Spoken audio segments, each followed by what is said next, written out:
Yaga, chosen one. Stop showing up. Stop being reliable. Stop saying yes. Stop taking what you're given.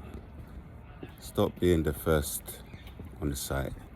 Stop being the first in the workplace. You will not be valued. You will not be chosen, even though you are chosen. What does this all mean? Well, living in the D's playground, the egotistical playground, you must first center yourself on your walk. You must heal from this way that you were brought up to believe in, that reliability is linked to value, linked to reward. It's not. In fact, somehow randomness is actually valued more. When I say randomness, what do I mean? What I mean is pull back from people, pull back from situations,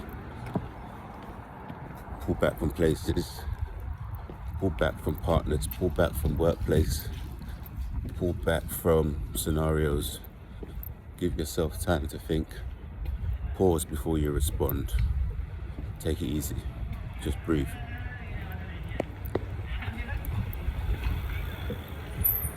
A lot of chosen people, a lot of people with the oil were groomed from childhood, were brought up by narcopath parents to believe, to always be there, to always be available, to always help, to always be dependable.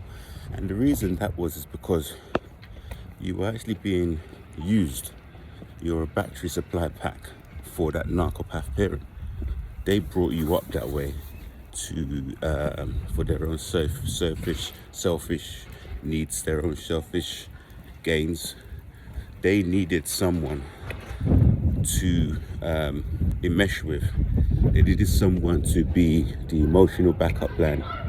They needed someone to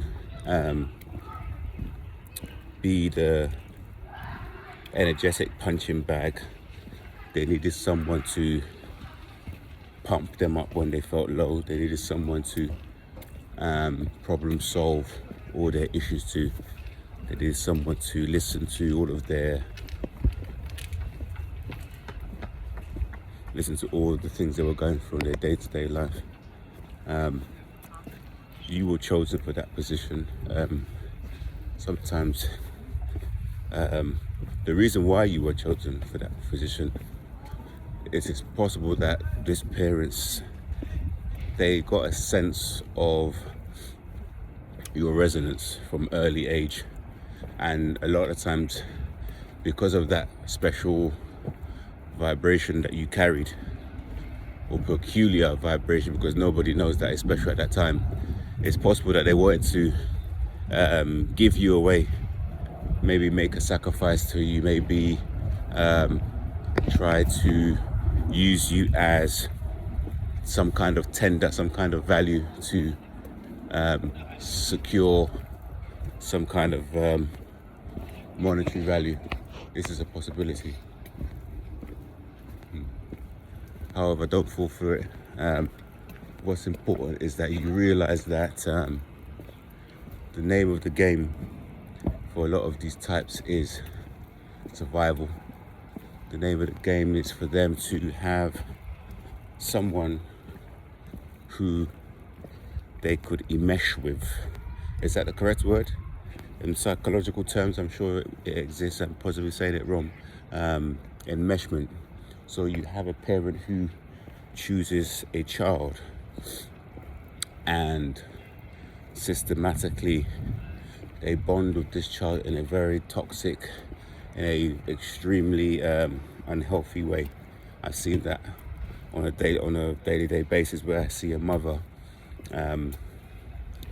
use her child, go over there, call this person, go over there, tell them I want to talk to them, to call people over. The child is actually an extension. It's an appliance. I've seen that in my own family with nieces and nephews, where family members will have children, and that children is all about what that children is doing in school, what award that children is winning, what outfit that child is wearing, what new shoes they've bought, and post it online and receive admiration from people, from that child. I've even had it with a sibling, narcopath sibling, who, when I used to do clothes fashion modeling, she would post my pictures on her page randomly, and I did quite a few pictures, and she would choose some nice ones randomly. It wasn't like, not my birthday, no need to celebrate me. But she would post up photos of me, and I wondered at the time, I was unawake, and I was like, why are you posting pictures of me? Why don't you post pictures of yourself? But it was done like, oh, look at my brother, look at what he's doing, this is so cool, everybody come and see. But it's just to garner attention from whatever I was doing, supply. So I wanted to just remind you today on this message to pull back a little bit.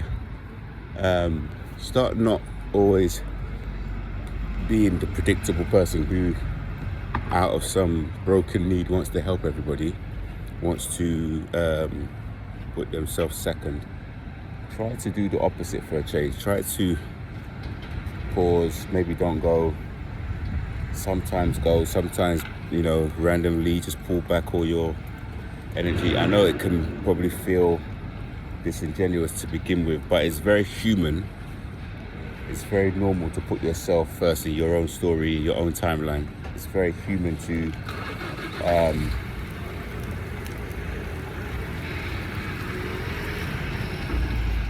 ask yourself whether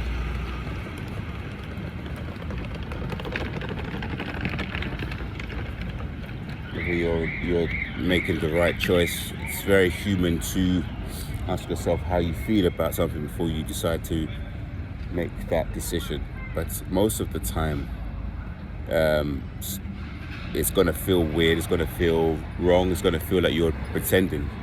But you're not actually pretending. What you are doing is, for the first time of your life, you're putting yourself before other people, you're putting yourself first. And you will see that when you start doing this, you will start reaping the benefits and the rewards of this, and